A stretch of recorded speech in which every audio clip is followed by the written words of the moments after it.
Okay, we're back for another episode. Another one, back again. And it's Valentine's Day. It is Valentine's Day. Happy Valentine's Day. Happy Valentine's Day. You are in a very loving relationship, so you've received a gift today. You don't know what it is yet. I don't know what it is because I'm here recording the podcast, but hopefully when I get home... What do you think it is? I'm going to assume it's flowers. I feel like if it's something that you have to be at home for to receive it, surely is flowers, but I don't know. Might be something completely rogue. Hamper. Maybe a hamper. It's got to be flowers though, isn't it? Yeah, I have a feeling. We shall see. Maybe I'll put a little photo of what it actually was. Yeah, we'll put it here, whatever it is. So today we're going to talk about medication, which is actually interesting because neither of us has taken on medication today. And I think we can talk about actually how that affects us when I think medication is often viewed as this like super, but ADHD medication is like super drugs and it'll change everything in your life. And I don't think that's really the case, but it's more you don't really realise the effect it's having until you don't take it. It's like a lot of people think of it as like the limitless drug. Yeah. You know, like you're going to take it and it's going to change your life. Yeah. And you're going to be able to do all your work. You're going to be super focused. Flat's going to be constantly clean. When in reality, it isn't. But think of it more like the petrol that you put in your car. Like it helps you get places, but it's not going to necessarily give you like huge amounts of motivation. Yeah, exactly. Like if I can take it, if I'm not in the mood to do anything, I'm not suddenly going to get everything done. I'm still just going to be not in the mood. Yeah, and not be productive. If people have been listening, they will know that we're on slightly different journeys with our ADHD. I've more recently been diagnosed than you, so you've been on medication a little bit longer. So you probably are more experienced to talk about the titration period and the benefits and all that kind of stuff. But I think first for the listeners, what has your journey been with ADHD medication? So when I got diagnosed, obviously I went right to choose. I've mentioned this before. After I got diagnosed, I got put on the waiting list to start titration. And it was a really long wait list. I think I was told 10 months at first. It actually took closer to, it was just over a year. So it's quite a long waiting period, especially when you know that you need, like, that it's in the horizon, but it's like you're just constantly waiting and thinking, when's it going to happen? When's it going to happen? So yeah, it took a while, felt like it was forever. And then I started, I would say, I think it was about 6 months ago that I started my medication, and the titration period was supposed to be 12 weeks long. Mine was actually longer because I had a prescriber who either quit his job or got sacked, I don't know. And apparently he put me on the wrong starting medication at the start. And then I randomly got an email from a new person being like, oh, I'm going to be your prescriber now. We're going to start your titration period from the start again. So my titration period was about 16 weeks in total. But it was probably good because I got to do it for longer and try different things and figure out what worked for me. Yeah. So I was started on Concerta, which every time I see anything about Concerta on TikTok, everyone's saying, oh, hate Concerta, all of this sort of stuff. I think something that's worth noting as well while we're talking about this is neither of us are doctors. Neither of us are doctors, so please do not take what we say as medical advice. It's just our own experience with it. But also worth noting that if I say I didn't like a medication, that doesn't necessarily mean it won't work for someone else. It won't work for someone else. It's not one size fits all. One thing might work for one person, one thing might not work for another person. So yeah, I started on Concerta, started on a very low dose. I think it was like 18 milligrams. And I think when I first started it, I remember literally the first day taking it, I just started crying because I was like, my brain has never been this empty. I was like, is this what normal other people is this what normal people feel like? It was so quiet. But I didn't have that like light bulb moment that I thought that I would have. And I didn't really get that light bulb moment until I changed over. So I was on Concerta, and then after a couple weeks of being on that, was put up to another dose. And then I got moved over to Medikinet, which is what I'm on currently. And that's when I really started to feel the effects of it and actually be able to understand the impact that it has and the benefits of it and how much it changed the way I think, how I can do my work, all of that sort of thing. Yeah. I mean, it's interesting because obviously I'm on Concerta. So I think for me, and it's worth mentioning, is that for me, I didn't want to take medication because I have health anxiety. So I've never taken, I took antidepressants once throughout my life. I've never taken anything. And I think I always thought that I was just worried, honestly, that I was going to have a cardiac arrest. And I didn't know what was going to happen. But for me, starting Concerta, then also on 18 milligrams as a starting dose, I didn't really feel anything at all. And I think it's important to mention that because I know that so many people who have health anxiety will be scared to try it because it is the fear of the unknown, and you think this might change your whole personality. But in actual fact, I think for me, it's been like a compounding effects of life has felt a little bit easier because I've done little things like I've actually took my washing out of the tumble dryer and hung it up. So then the next day I don't need to do that. So then it feels, we should probably shut the window. I don't know if that's going to be on the thingy. Fine. So then the next day feels less overwhelming because yesterday I did something that I wouldn't have done before. And for me, it's always the little things with ADHD, like booking a doctor's appointment, changing my bed sheets, like the little things that are actually really easy. I feel like I can now do with ADHD medication. And it is the little things, really. Yeah. And it's one of those things where I think personally, it helps me to make better lifestyle choices almost. I think it's being able to get rid of the noise that's in your head makes it a lot easier to be able to do things that you couldn't do before. You know, like go to the gym, eat better, make healthy choices. And 100%. I think it's a combination of taking it so it makes your life a little bit more easier, and then also being able to make better life choices, being able to live a healthier lifestyle because you don't have all of that noise, and all of that combined makes it a lot easier to live with ADHD.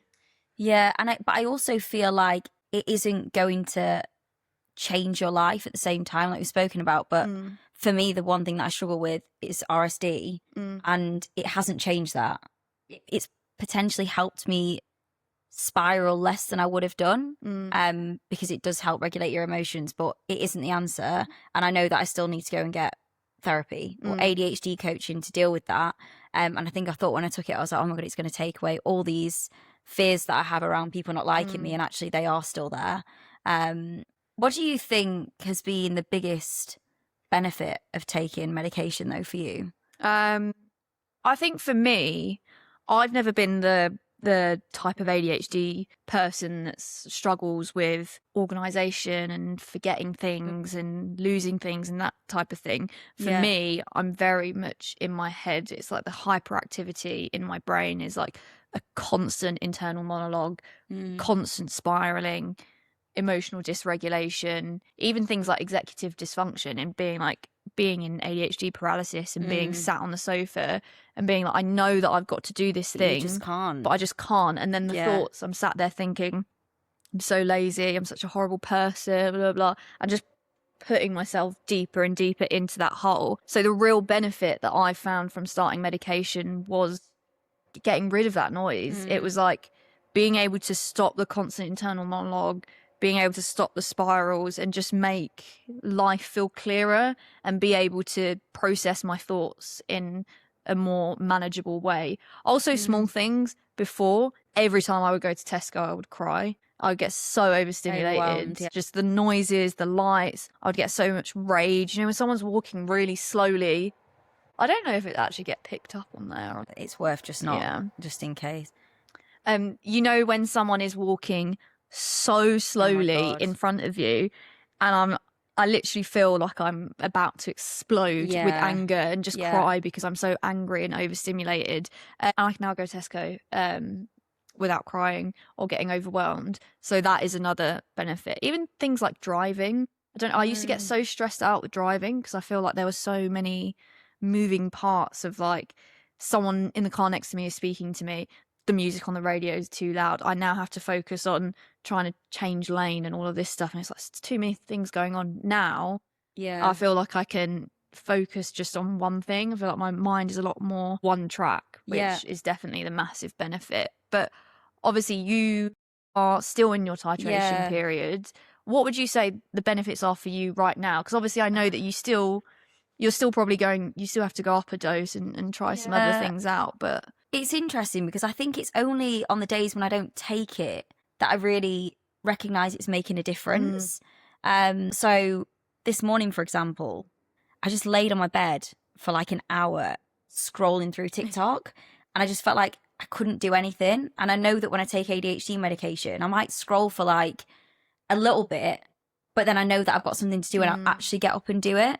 I also feel like at work, I've definitely started doing tasks easier than I would have done before. There's a lot of things that I would have put off because it's boring, or I just think, oh, I'll just leave that.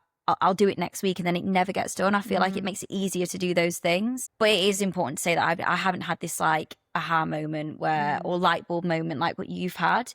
And I feel like for me with Concerta, I don't know whether this is a thing, but it is slow releasing. I feel like I don't really feel the benefits of it until like 2 or 3 p.m. I feel like that's when I can really feel that it's having an effect. But in the morning, for example, I know that when you're at work, you're like, you take it, and then 30 minutes later, you're like, you actually feel something. And I don't have that. And I wonder whether maybe I'm on the wrong medication. And obviously that's what the titration period's all about, isn't it? Yeah, trying different things. Yeah. Because I always thought, so Medikinet, I always thought it is slow release, it's extended release throughout the whole day.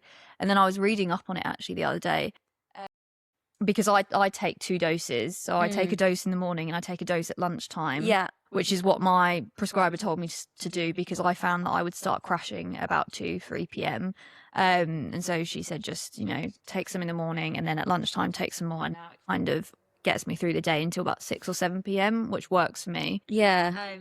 But when I looked up Medikinet, actually how it works, so it's half extended release, half instant release.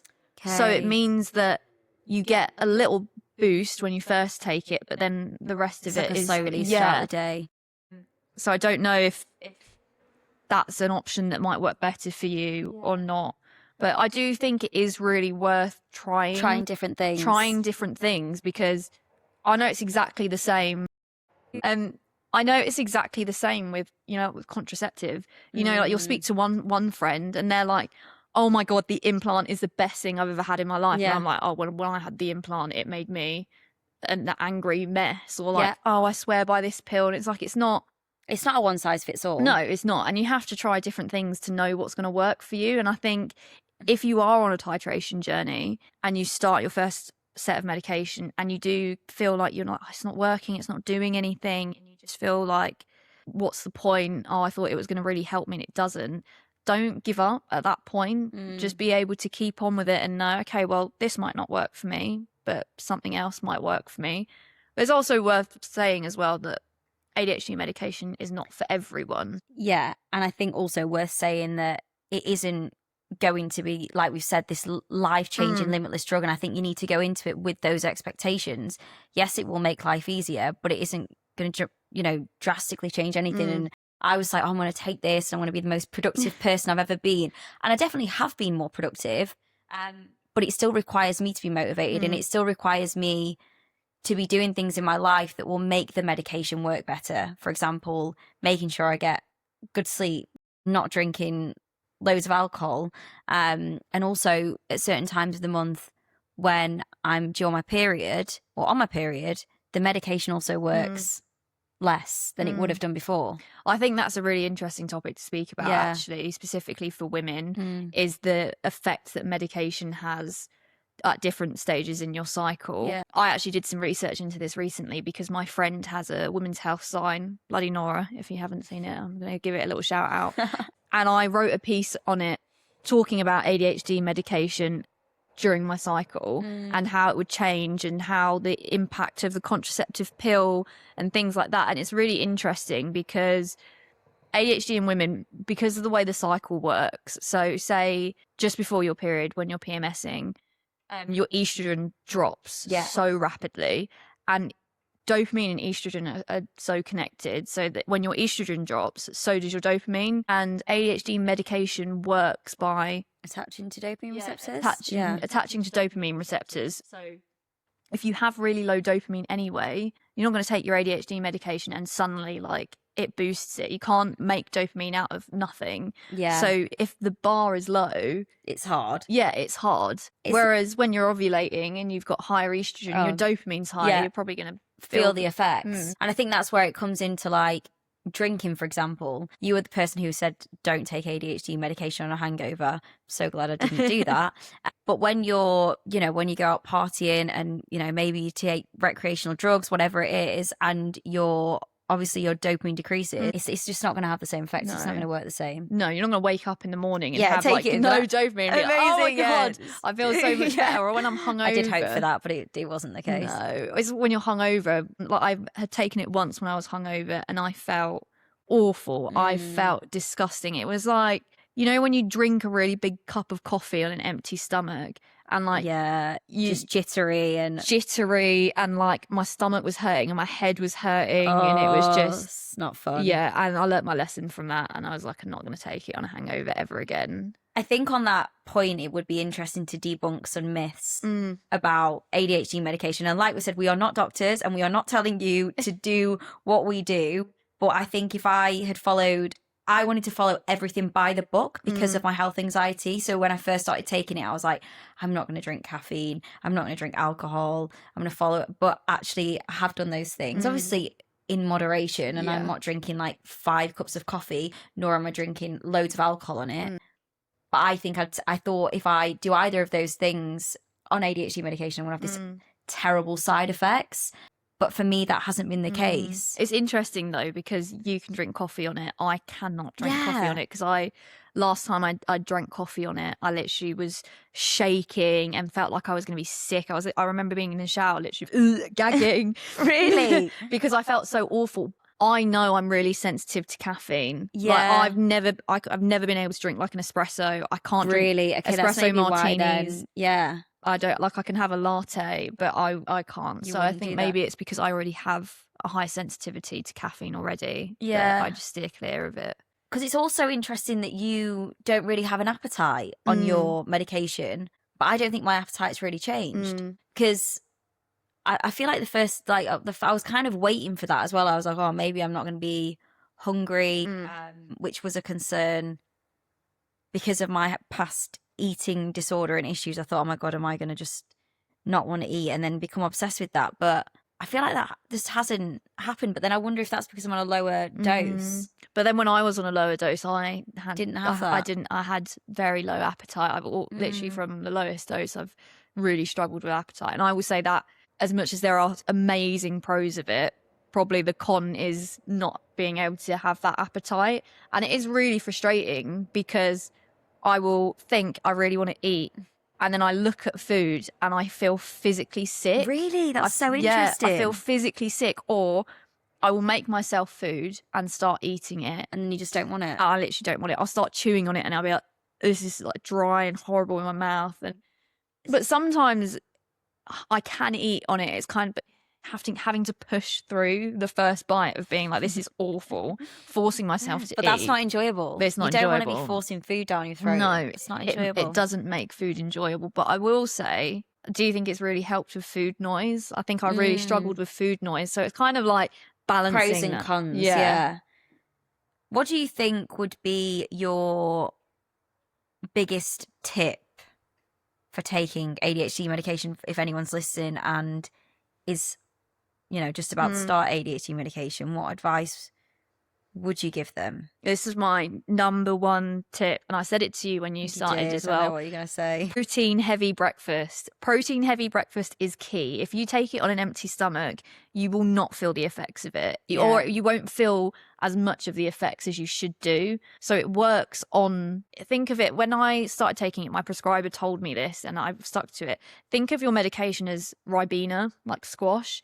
And if you take it on an empty stomach, it's going to be so concentrated and so strong that you're going to get all the horrible bad side effects. That's so interesting. But then if you have food in your stomach, especially protein, and you drink lots of water, it's diluted down, which means it lasts longer. You don't get as jittery. You won't get as many bad side effects, and you'll feel more productive. You'll feel the benefits more. the way that I was imagining that is kind of like an electrolyte. You know, when you put Yeah. an electrolyte and it just like all starts to like disperse into the glass. It's kind of like that, isn't it? And it can actually have a slow releasing effect rather than this like rapid, horrible Instant side effects. Yeah. And like I actually never. I think there's only one time that I've taken it where I've felt side effects, and that was when I had a coffee, but I hadn't really ate much in the day. And I had that jittery feeling, and I just felt really anxious. My heart was racing, and I was like, "Oh my god, I'm gonna die." Sat there like this, doing my pulse. No, how many literally, beats per minute? literally was awful, and I was like, my palms were sweaty, and I was like, "This is horrible." But other than that, I just haven't really had any side effects on it, or like even sleep, for example. I don't know if it's because I'm on a lower dose now, but I don't think it's really. I was really worried that it'd affect my sleep because I'm such a good sleeper. But I've never had a problem sleeping on it. I've never had a problem sleeping on it. I think when I first started, or when I first went up to the next dose, it would be a little bit, but I actually think I sleep a lot better now on it. But I think I knew before I would struggle with sleep because I would have wizzy brain. I'd be sat in bed, I'd have like Chapel Row and Pink Pony Club stuck in my head. I'd be sat there being like, Pony Club. I'd be like, can't fucking sleep. It's 3 o'clock in the morning and I can't sleep because all I can hear in my head is Pink Pony Club. And then I'm thinking, well, how do they grow olives? Oh, I need to Google how olive, like all of this. How do they make olive oil? I wonder if you could get olives shipped from. I remember having this like whole thing. I didn't sleep the whole night because I was like, because I must research it. Whereas now I don't have that. I don't lie in bed and have like this nagging thoughts or songs stuck in my head because I think the medication just has helped quieten my brain. Yeah. And I think in the evening, obviously there's this, I've seen few TikToks about this. A few things really. I've seen TikToks about people saying that ADHD medication has massively changed their personality. And the other flip side is that people feel this real crash when it wears off and then they get really depressed and tired. And I haven't had that either. Would you say you have that in an evening? I think when I first started, I did. I think when I was on Concerta, I would get a really hard crash in the evening, and I'd be quite headachy, and I'd be like very irritable. But I think that's changed now because I take a second dose at lunchtime. So if I do have a crash, probably don't feel it as much because it's kind of when I'm going to bed anyway. Yeah. But I would probably say like in the evenings I'm more quiet, probably more easily irritable. Yeah. I don't know if it's related to a crash or not, but I feel like I've always been irritated in the evening anyway. Yeah, it doesn't really make a I need my difference. dinner, I need to go to bed. Yeah. So we were saying about busting myths. Yes. I think I've got this written down actually because this was one of the ones that I got when I first started taking it. All my friends kept saying it to me, and it is the zombie myth. Have you heard this myth? No. So my friends said when I first told them I started medication, they're like, "Oh, are you really sure you want to do that?" And it was kind of the idea of if you take this medication, it's going to completely get rid of your personality and you are going to turn into a zombie and you're not going to be yourself. Yeah. And that was the part that scared me. But if anything, for me, I think it's done the complete opposite for me. I don't think it's removed any of my personality. I'm still the same person that I was. I almost think I'm a better version of myself. Enhanced what was already there. Yeah, my personality is able to shine through more because I don't have any of that noise. And the thing I will say is if you are on ADHD medication and you do feel like you're a zombie and you don't have any of your personality, you're probably not on the right dose. Yeah. I would say you need to adjust your dose. Your dose is probably too high or you are not on the right type of medication for you, because ADHD medication should make you feel more like yourself, not less like yourself. Yeah. I think for me, it was the myth that it will make you less creative. I feel like I'm probably more creative now because I can actually focus on things. Whereas before I feel like I wouldn't have the ability to focus and therefore I couldn't be creative because I couldn't focus. Does that make sense? And I guess that comes into the whole feeling like it's going to completely dull your personality and change who you are. But it hasn't had that effect on me. And I think for me, the hardest thing was people telling me that I shouldn't take ADHD medication because I should just go to therapy. Had someone say that to me, or you just need to learn how to be less stressed and manage it on your own. And for me, I felt like, oh, if I take this ADHD medication, it means I'm weak and I'm relying on something else. And maybe I should just, you know, go to therapy and deal with it on my own. And because I don't want to become reliant on this drug. But in actual fact, I still wouldn't say I feel reliant on it. Because I know even today when I haven't taken it yet, it's obviously felt a little bit different, but it's not made a huge impact that I have to take it every single day. And I think that's the thing with ADHD medication. Unlike antidepressants and anxiety meds where they build up in your system and you have to take them to have the effects over a prolonged period of time. And you have to like have a withdrawal period. With ADHD medication, you don't have to do that. So you can actually kind of pick and choose when you want to take it. And I think a lot of the advice is, you know, you shouldn't take it constantly. I take it mostly during the week at work, but if it's a weekend and I know I'm going out and drinking, or maybe I don't want to take it, I can have that break. And I think it is good because if you think of it's a stimulant, it is stimulating your nervous system. You need to be able to give your nervous system a break every now and again, and just let yourself breathe a little bit. So it's good to be able to take those breaks. And I do like that you can pick and choose with it. But there is such a stigma around any sort of medication for anything psychiatric. And people be like, oh, you don't need it, just go to therapy. You know, even people on antidepressants, it's, oh, do you really need that? Do you want to be reliant on it? You wouldn't tell someone with diabetes, oh, you're too reliant on insulin. Like, yeah, exactly. It's if it helps you and it makes your life better, a little bit easier, why not? Why not? And I think it's, you know, it is important to remember that you do need, like we've spoken about, you do need to make sure that obviously you are looking after yourself, you're exercising, you're eating well, you're not, you know, doing things that are bad for your health whilst taking it. Because with antidepressants, it's like taking the antidepressants expecting to solve everything, but then your life's still so chaotic, which is why antidepressants probably didn't work for me in the past. I'm trying to thought now. It didn't work for me in the past. I can't remember what I was going to say now. You know, when you're trying to think of something and then you can't think of it because you think about it so much. And now I can't remember what I was saying. Yeah. Do you ever do that? I'm mid sentence. I'm like, oh God, I've forgotten where this was supposed to be going. It's very on trend for the podcast, isn't it? I was thinking about leaving that out, but I think I'll leave that in there. Anyway, moving on because I can't remember what I was saying now. I have a second myth that I've written down here. The gateway drug. Have you heard this one? No. The gateway drug. Taking stimulants leads to addiction. Really? Apparently so. But I'll debunk this myth by saying taking ADHD medication actually makes you less likely to do substance abuse. Absolutely. A lot of ADHD is one of the biggest risk factors for addiction. And people who aren't medicated usually end up self-medicating through recreational drugs, alcohol, things like that. So actually you're probably more likely to lessen the risk of addiction by taking stimulants. ADHD stimulants. Yeah. Why can't I think of anything right now? Wait, let me just think.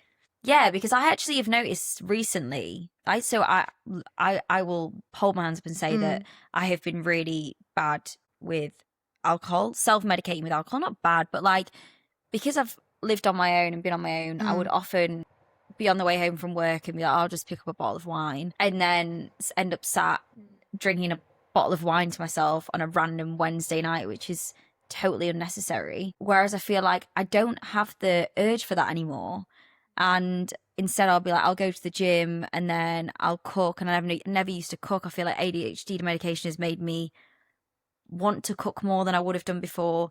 And yeah, I just don't have the urge, but that's probably because the ADHD medication is regulating my emotions more. So I'm less overwhelmed.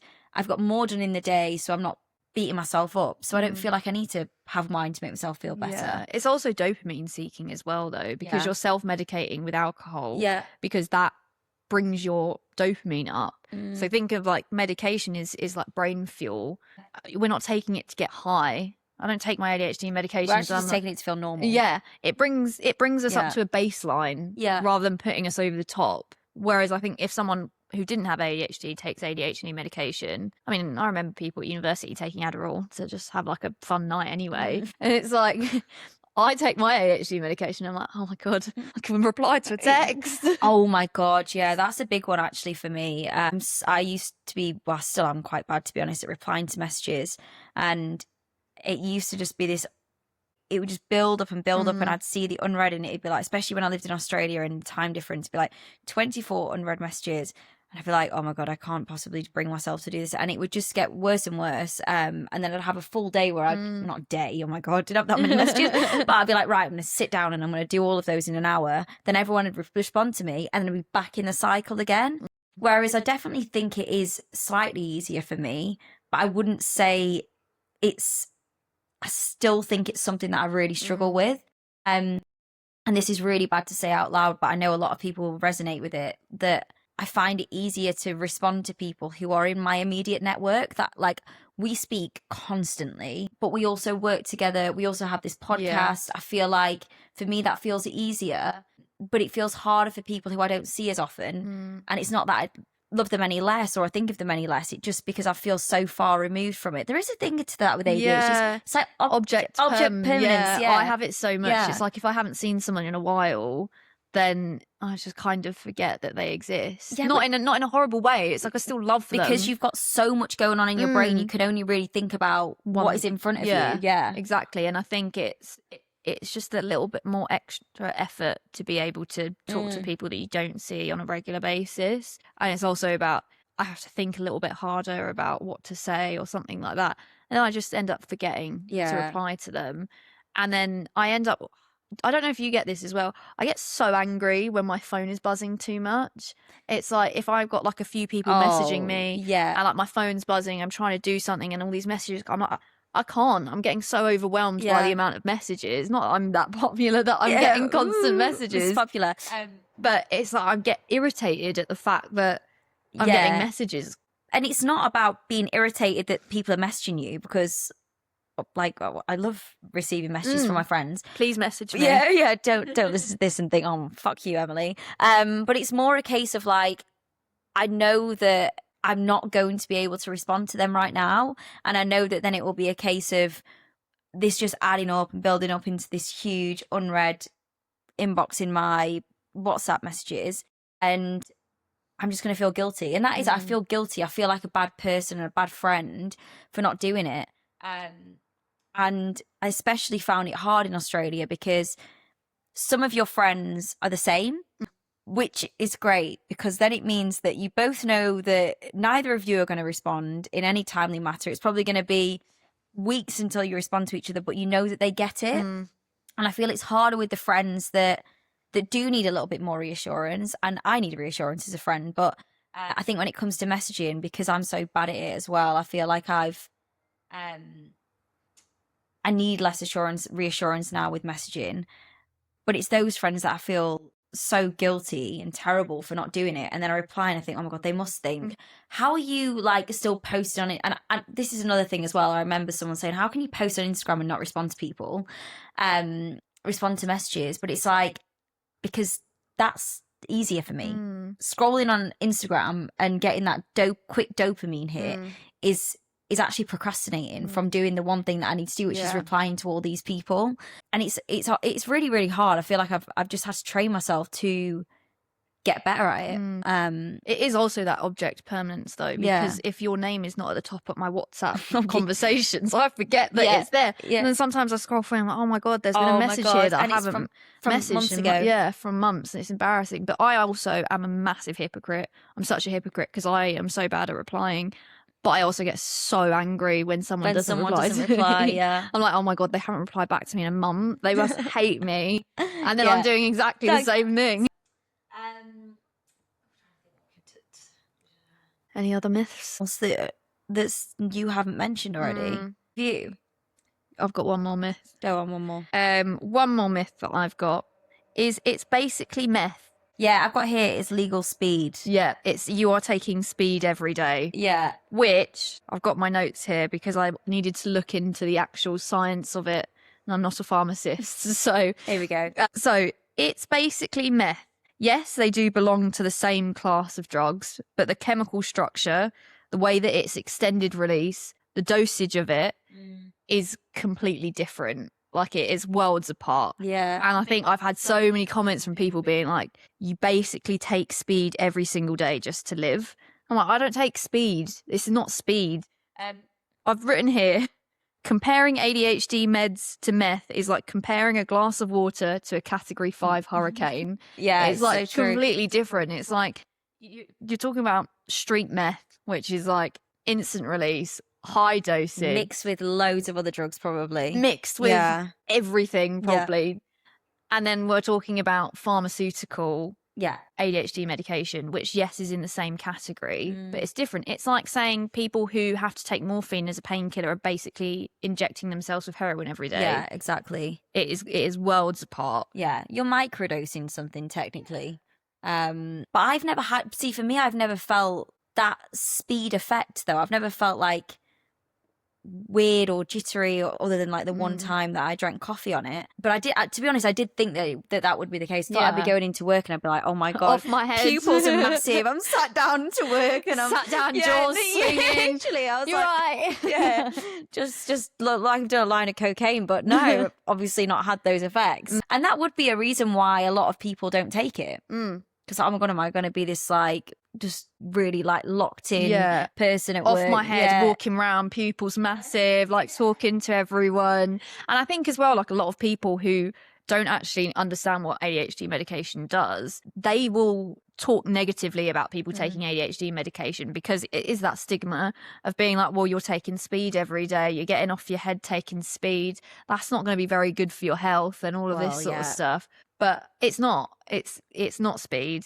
No. And also, do you know what? Like, it's often the people who just don't get it and they will never understand. It's very easy to say, oh, you know, why do you need to take it? Don't take it. Just go to therapy, all this kind of stuff. And it's like, well, you don't live with it every single day. And if it was that easy to just go to therapy or just deal with it, then neither of us would have struggled so much in our life. Yeah. And it is just about taking away the stigma and being proud to take ADHD medication. And I think really that's what this whole podcast is for, to make people feel proud to take ADHD medication, understand the risks, understand the benefits, but also recognize that it's not for everyone and it's a journey.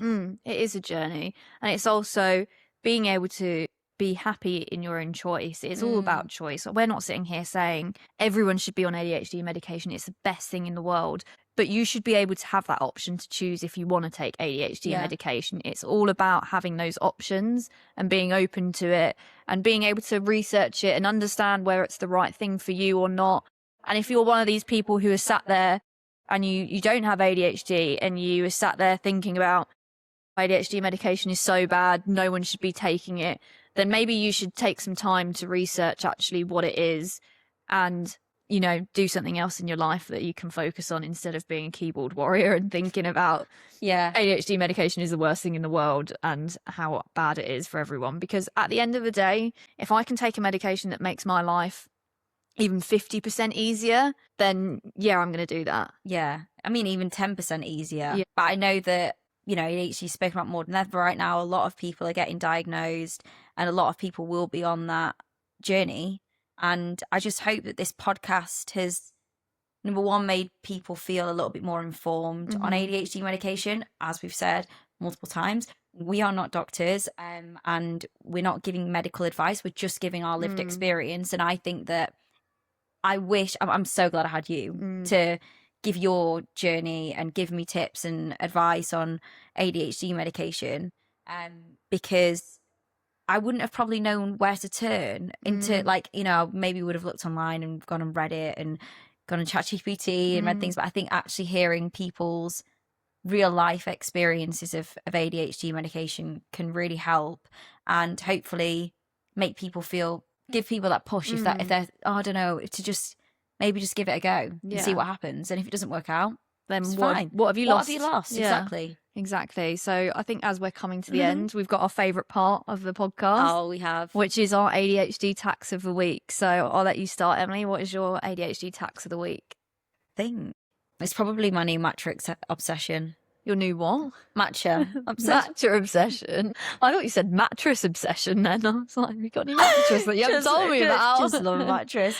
No, it's my matcha obsession because obviously I don't drink coffee as much anymore. So I have been spending a lot of money on matcha and bought some ceremonial grade matcha from the coffee shop the other day, which was very expensive and probably completely unnecessary because I could have just gone to Sainsbury's and got some normal matcha. Can you taste the difference? No, not really. But apparently it's got huge amounts of benefits and it's straight from the source in Japan. Wow. So yeah. Have you got the proper bamboo whisk and everything? And this is what I mean. Then I've had to buy. Well, I bought the bamboo whisk and I thought, oh, I'll just do it in my normal bowls. And I was like, no, I obviously need to buy a matcha bowl. So I've got that now, and then I have like the little wooden stick, and yeah, so it's I'm on my little matcha journey. So that's probably my ADHD tax, and it's more expensive than coffee. Yeah, so I'm spending more money now when I go out. But it's slow release caffeine, so it's better for you. Yeah, and I do feel better on it, and I feel very healthy when I take it. So not gonna lie, I'm sat here being very jealous of your matcha collection now. I think my ADHD attack of the week next week will be. Yeah, probably. I've now bought a whole matcha collection as well. Oh, also, guys, I did start that eye thing, and it's I still look exactly the same. So that was the. Maybe we'll have to find another one. Changing, fine line, wrinkle. Yeah, no, that didn't work. Find something else. What's yours, Megan? I actually don't have one of this week. I think I've actually been quite sensible this week, but I will probably speak about one that has probably been my worst ADHD tax of my life, which is in the space of a year, I bought 3 separate Nintendo Switches. So I bought a Nintendo Switch firstly because in the last podcast I spoke about the guy that I was dating who played Pokemon, and I had to buy a Nintendo Switch to play Pokemon with him. Bought that, then when we split up, I played a little bit of Animal Crossing and then I got bored of it and I needed money, so I sold it. And a couple months later, I was like, I really want to play Mario Kart. Like, I really need to play a Switch. I have to. So I bought another one. And then I did the same thing. Sold it. Got bored and sold it because I needed the money because I wanted to, I wanted more money to go on holiday or something like that. Sold it. A couple months later, same thing again. God. So I am on a Nintendo Switch ban. If you ever see me talking about buying another Nintendo Switch, it's unnecessary, Megan. I'm not allowed. I'm putting myself on a ban. And I actually sit there at home and think, I really want a Nintendo Switch. I wish I didn't sell it. But no, I cannot buy it ever in the future unless someone wants to buy me a Nintendo Switch and gift it for me. Maybe we could do a sponsor with Nintendo. Because we're so big now that we've got Nintendo as a sponsor. Nintendo, if you're listening to this, sponsor us, please. Please send me a Nintendo Switch with Animal Crossing and maybe Mario Kart. Those are the only 2 games that I will play on it. And mine will be some matcha brand. Probably a little bit easier to get. Perfect Ted. Perfect Ted, if you're listening. Oh, is that a matcha brand? Okay. Yeah. Blank Street. Blank Street would be a good one. That'd be a good one. Anyway, I think that's the end of the podcast. I hope you've all enjoyed it, and we'll see you next week for the next episode. We'll see you next week.